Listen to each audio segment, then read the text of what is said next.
when you see the election of 2016, the election of President Trump, I mean, people talk about how he promised all these things, and what they forget, and it's easy to understand why it's forgotten, but candidate Trump was the most anti-Wall Street candidate in the United States since FDR. Mm-hmm. He pilloried Clinton for being the candidate of Wall Street. His ads all over the place were, Goldman Sachs is going to run Washington if you elect Hillary Clinton. And the con job was President Trump has never met candidate Trump. I'm here this afternoon with Dennis Kelleher, the leader of Better Markets in Washington, D.C. Dennis has done a tremendous amount of work, first as a private attorney, then working in the United States Congress, particularly at the time of Dodd-Frank, and now runs Better Markets that he and Mike Masters founded, and fighting the good fight on financial markets. Thanks for joining us today. Thanks for having me. When you work in senior positions, as you know, Rob, in the Senate, even when you're in those positions, and certainly when you're thinking of leaving them, there's all sorts of offers that come your way with nowadays millions and millions of dollars. Mm-hmm. I mean, it's one of the big problems we have in this country. It's called the revolving door, where people in so-called public service frequently just monetize that public service by leaving whatever position they're in, selling themselves to the highest bidder, which nowadays, frankly, is the pharmaceutical companies, Wall Street, defense companies, who have an iron lock on tilting Washington policymaking to advantage them, and frankly, disadvantage everybody else. Now, it may not be their intent to disadvantage everybody else, but it certainly is the intent to advantage them. This is problematic as well, not just because they leave after the fact to use their expertise to confer advantage. People, while working on Senate and House staff, know that someday that might be where they go, and they start to potentially be influenced in performing public policy when they're on the salary of the taxpayer. Well, you know, Abramoff, there was this big scandal with Abramoff several years ago, and he went to jail for about 18 months for effectively bribing politicians. He wrote a book afterwards, and one of the lines in the book was, he said when he was, you know, a lobbyist, and he would go up to the Hill and he would talk to staff, one of his favorite lines is he would say, "Don't forget, when you leave, give me a call." Right. And the line in the book was, "From that moment on, I knew I owned them." Yes. And that's a bit of an overstatement. That's right. You know, there's a lot of good people working in government. I work with people who worked in government for literally for tens of years, decades, and many years. Very public service spirited, work very hard under bad conditions and low pay, and do a great service to the American public. I remember it was Kerry Parker that worked with Kerry Parker was with Senator Kennedy for, I think, 4 decades. Yeah. And he left virtually as penniless as he walked in. And that's true for many, many public servants who do a terrific job and end up with government pensions, which, notwithstanding what you read on the internet, are not exactly very lucrative. Mm-hmm. But nonetheless, there are those who are there setting themselves up for a future job and cashing in and influence peddling. And there are those who don't have that intent when they're there, but when the huge dollars are dropped in their lap when they're walking out the door, they find it irresistible. And unfortunately, that's what really gives the private sector and private interest the edge. The edge in Washington is being connected to insiders, knowing what happens on the inside, and then making those connections after you're out of government on behalf of your current paymaster, whoever that might be. And that just didn't have an appeal to me when I was leaving the Senate. I spent 8 years in senior staff positions in the United States, almost 8 years. And I was looking for something to do that I thought was very challenging and worthwhile. And the 2 big challenges I really saw at the time, and it's a little bit interesting because it kind of overlaps with Steve's book, Tailspin. The 2 really big challenges were money in politics and campaign finance reform, and the other was financial reform. This is just after Dodd-Frank was passed in July of 2010. And there already were several groups in the campaign finance reform space. There was no one in the financial reform space at the time. There was no one actually to provide a counterweight in the legal and policy-making process in Washington to the power, might, and money of Wall Street. And just for those who are not so familiar with the process, Dodd-Frank wasn't passed like a detailed recipe book. It was punted to committees of rulemakers where the ongoing process you're describing, where there was no counterweight, was what you might call flesh out what the bill was to become. Well, that's exactly right. Most big laws like Dodd-Frank are not self-executing. No matter how long the law might be, it really provides a framework. The way I talk about it is you think of it as a skeleton, but it has to be fleshed out. And it gets fleshed out in the regulatory agencies and ultimately in the courts.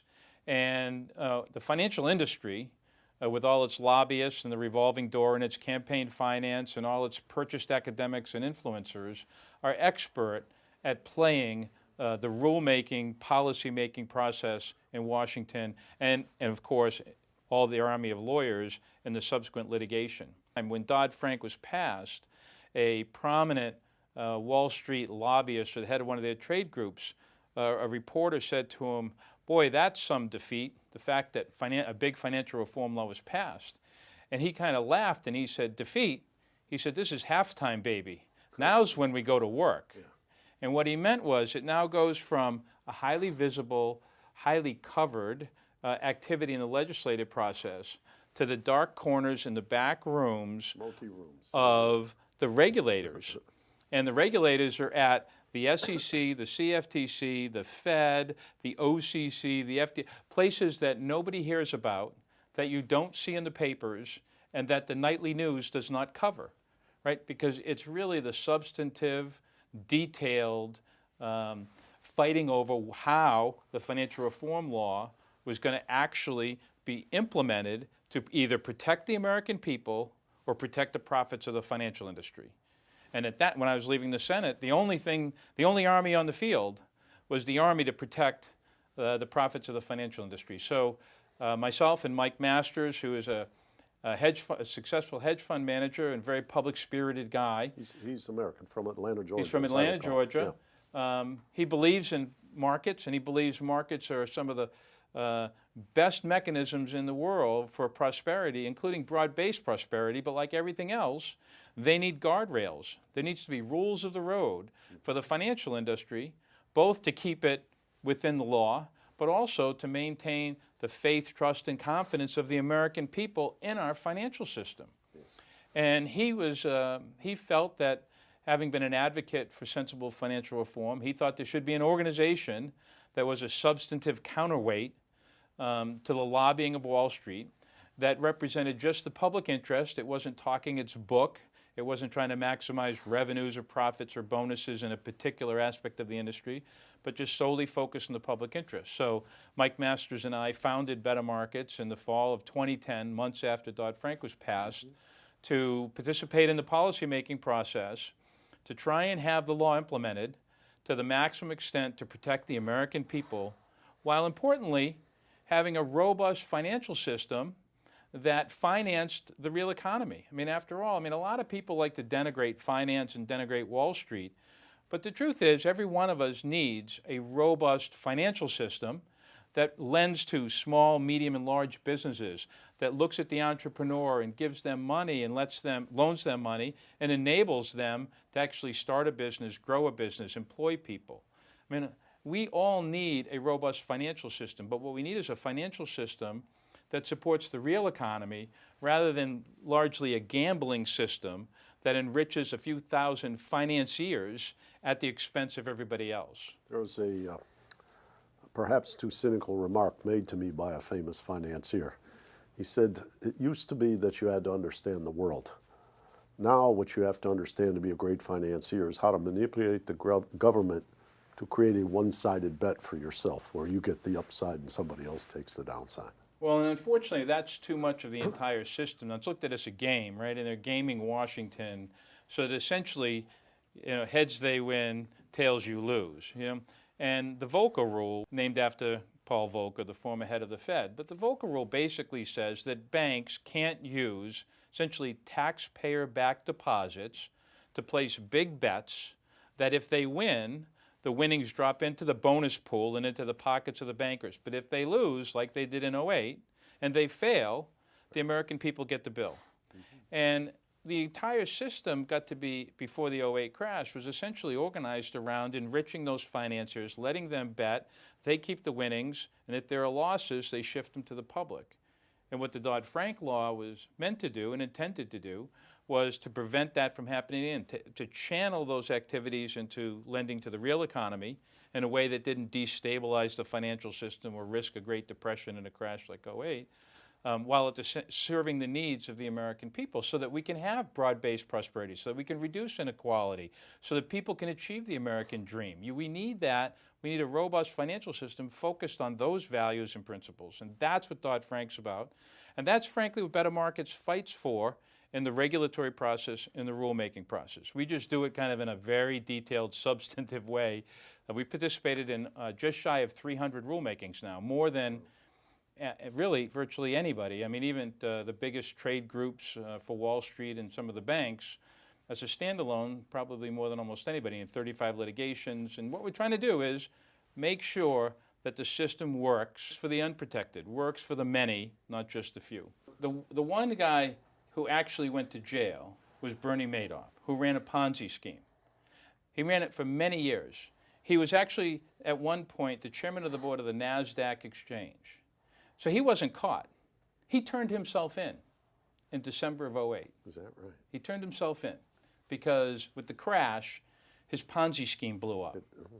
But that was his activities, as bad as they were, and he deserved every day of jail time that he's still serving, were completely unrelated to the recklessness, carelessness, and the illegal conduct that grew a fraudulent subprime bubble that Wall Street then built fraudulent, worthless derivatives on top of, that they then spread throughout the world, like embedding time bombs throughout our financial system that blew up in '08.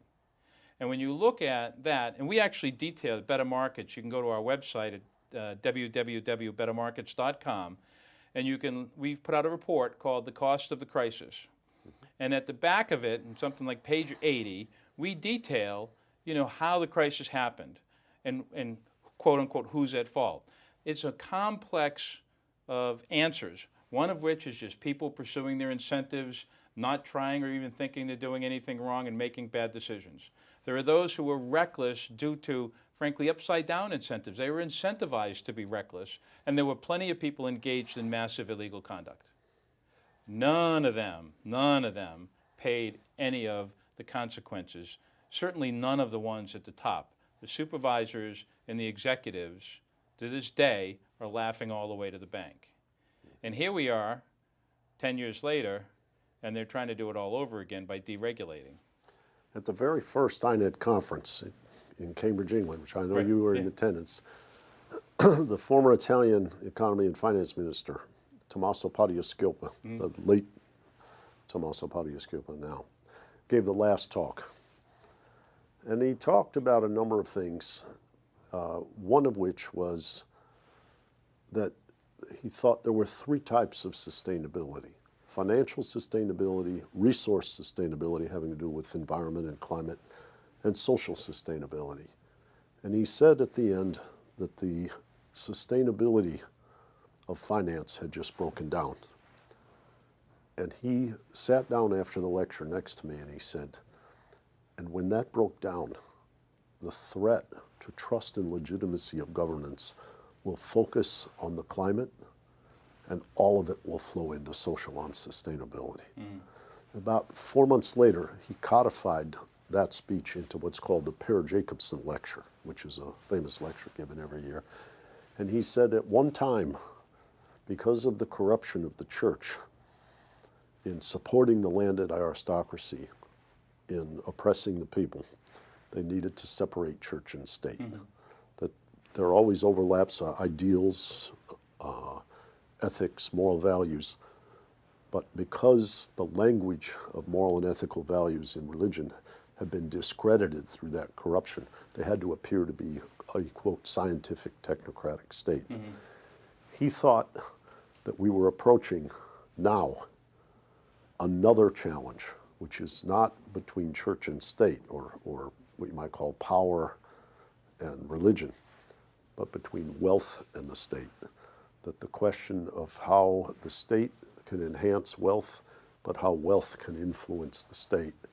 And he thought that the 2008 crisis was the warning shot that wealth had become too powerful, and the ex-ante supervision examination and enforcement had been destroyed, and that's what led to this calamity that cost so many trillions of dollars.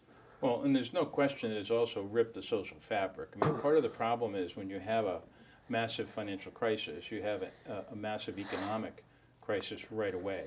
And so, for example, in October of 2009, 13 months after Lehman Brothers crashed, unemployment and underemployment, the so-called U6 rate in the United States was 17.2%. 27 million Americans were either unemployed or forced to work part-time because they couldn't find full-time work. Many of them heads of households. So in October of 2009, the immediate just job-related impact hit over 50 million Americans out of 309 million Americans at the time.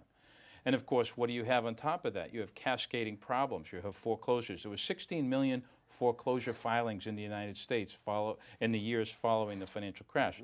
Underwater homes, where the mortgage exceeds the amount they could sell it for, shot up to 40%. The historic run rate, 1.2%. So this massive financial crash caused a massive economic crash that literally washed from coast to coast. And naturally, when that happens, it manifests itself in the political process. Sure. And so one of the immediate manifestations of it was the Tea Party and also Occupy Wall Street, which had many overlapping kind of origination aspects to them, drivers to them. And then you end up, even today, when you see the election of 2016, the election of President Trump, I mean, people talk about how he promised all these things, and what they forget, and it's easy to understand why it's forgotten, but candidate Trump was the most anti-Wall Street candidate in the United States since FDR. He pilloried Clinton for being the candidate of Wall Street. His ads all over the place were, Goldman Sachs is going to run Washington if you elect Hillary Clinton. And the con job was President Trump has never met candidate Trump, right? Because President Trump did everything he said Hillary Clinton was going to do, which of course was a lie about Hillary Clinton, and ironically was the truth about President Trump. I mean, he basically merged the White House with Wall Street and put financiers in charge of virtually all the agencies in terms of the financial regulatory agencies. So we're in a situation where there has been a merger of wealth, particularly the financial sector wealth, and government. And it has rarely, if ever, been overlapped as much as it is right now. And we're seeing that as the protections for the vast majority of Americans are being ripped apart, and they're being treated, consumers, for example, are being treated as a threat to predatory banks instead of predatory banks being a threat to consumers. So we have a dismantling of the protections largely being bought through a campaign finance system, a lobby system, and a PR influence system, which includes everything from purchased academics to front groups placing op-eds, singing the praises that just happen to coincide with their paymaster's interest. And this is where, when Trump says the system is rigged, let's just take, you said academics are paid in some instances. When you have a position in society known as an expert, you're there to, what you might call, help navigate. And when what you do is marketing rather than analysis, you're violating society's trust. And when they say these guys don't believe in experts, it's all fake news, etc., I don't think that that's a coincidence. Well, no, they're fraudulently exploiting people's historically justifiable reliance on experts. Yes. Because there's this notion. It's a complex environment. It's a complex environment. And one of the things we do at Better Markets is highlight these when they come out. There was an op-ed in a prominent periodical in Washington a couple of years ago singing the praises of the high-frequency trading industry and how, you know, it's the greatest thing, greatest innovation since who knows what. Written by a professor at one of the elite Ivy League universities. And I read it and I thought to myself, that is so one-sided, there's no way that's not purchased. So we did a little digging around and come to find out, one of the biggest HFT firms had funded his study, not disclosed anywhere. Yeah. So we picked up the phone and called the editor. And in fact, right away they looked into it. To their credit, they ran an alternate op-ed shortly thereafter that laid out what had happened. But it happens all the time. 2 years ago, 3 years ago, we were at a congressional hearing, and one of the people one of the members of Congress was saying, "I have this Harvard study that says community banks are being killed by Dodd-Frank." And I was a little surprised. I mean, we pay attention to these things. We hadn't known there was such a big, important Harvard study. So we take a look at it. Well, it wasn't a Harvard study. It was a former, you can't make this up, J.P. Morgan Chase officer who was now at some affiliate of Harvard, who wrote a paper on the front page of which says, Harvard and none of its affiliates endorses or has anything to do with anything written in this paper. That was problem one with the so-called Harvard study. And problem two was they blamed the problems of community banks on Dodd-Frank. And the window within which their study was conducted was January 1st of 2010. That's when it began. Well, Dodd-Frank passed in July of 2010. It was a little hard for Dodd-Frank to be hurting banks before it was enacted. And it was even a little hard before it was implemented, which took years. Yeah. So the kind of the fraudulent business and the gaming of the system in Washington, that's what finance really is more expert at that than I believe derivatives and anything else they claim expertise in. And that's one of the things we do at Better Markets. And what we try and do is meet them head on at all the regulatory agencies, or wherever we can. We're pretty small, and funded, we're a pure 501c3. We're funded by, public-spirited people. They have literally unlimited resources. There are over 30 trade groups in Washington, D.C., 30, year in and year out, that spend hundreds of millions of dollars doing nothing but promoting the interest of finance in the Washington lawmaking, policymaking process. Yep. And when I have to say, I worked for 6 years in the Senate, including Senate Banking Committee, and I've worked in the private sector in finance. And as I watch this unfolding, I see you as someone who's got technical expertise in relation to finance and law related to finance, knowledge about the money and politics system, knowledge about how public relations is used and studies are used and so forth, and about the process, the regulatory process, the enforcement process, all the different dimensions. And what concerns me is I have a lot of very well-meaning friends who open their checkbooks and give money to politicians. And I guess what I would allege is if they gave money to Better Markets rather than politicians, the leverage they would get from that would have a much greater impact than their campaign donations at this point in our republic. Well, I'm biased. But, one of the things that's interesting is since President Trump has been elected, there really has been a denigration and a devaluation of policy and a hyper-partisanship of politics. And one of the things we see is kind of funding and support and attention is going to what I'll call political resistance. And because it's visible and it makes people feel good and there's some prospect that you have a political change. But what's happened that I find fascinating is that there's almost been an equal denigration, if not completely disregard, of policy resistance, which and as I say, I'm biased, but policy resistance is as important as political resistance. Because no matter how successful one might be on the political front, once you're in power, I would think what you would want to do is have to repair as little as possible when you get there. Yeah. And so what we do is we view ourselves somewhat like guerrillas behind enemy lines. What we're trying to do is minimize now in this current environment where there literally is a mindless deregulation and a mindless reflexive view that if Wall Street wants it, it must be a good idea. Which if you think about it, just 10 years ago, well, that's really objectively proved bad ideas.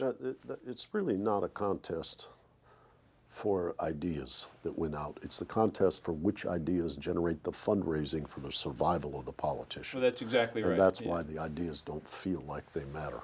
Right. And so, but there really needs to be some deep thinking about the value of policy and the value of engaging in the policymaking process. And part of it is, as I said earlier, when Dodd-Frank was in the legislative process and there were these fights in the Senate and the House, literally, I mean, I was there, you know, the nightly news cameras were there. All the big reporters were there from the New York Times and the Wall Street Journal covering every back and forth and what's happening here. And what about that amendment? What were those 8 words and what is this? And then the law passes and there's a big signing in the White House, all great visuals for TV and the media. And then as soon as that happened, they moved on. But that's actually when the real work happens, because it then moves into the agencies where nobody understands the rulemaking process. They don't understand the agency process. They don't understand, to turn a phrase, they don't understand how a law becomes real, rather than how a bill, they got the bill becomes a law part, but how the law becomes real in the world to either protect the American people, to protect the financial system, to prevent Great Depressions, or how they protect the profits and revenues of the biggest actors in finance. That part of the story gets almost no attention. That's where the lobbyists and the lawyers and the campaign finance and the special interest excel. Yes. And that's where we live. I mean, we're there on the other side. But as you say correctly, a lot of the, you know, almost all the money's going to the political side and not to the policy side. Yes. Well, I'm glad you're there shedding light on these things. And it certainly is a troubled time in terms of the quality of governance, the quality of faith in governance. And as Stephen Brill said in his book, Tailspin, there are a few good guys out there, and he profiled you in his book. So how would I say? Thank you and keep up the good work. Well, thank you. Thanks Nice for being talking to here. you, Rob. You too.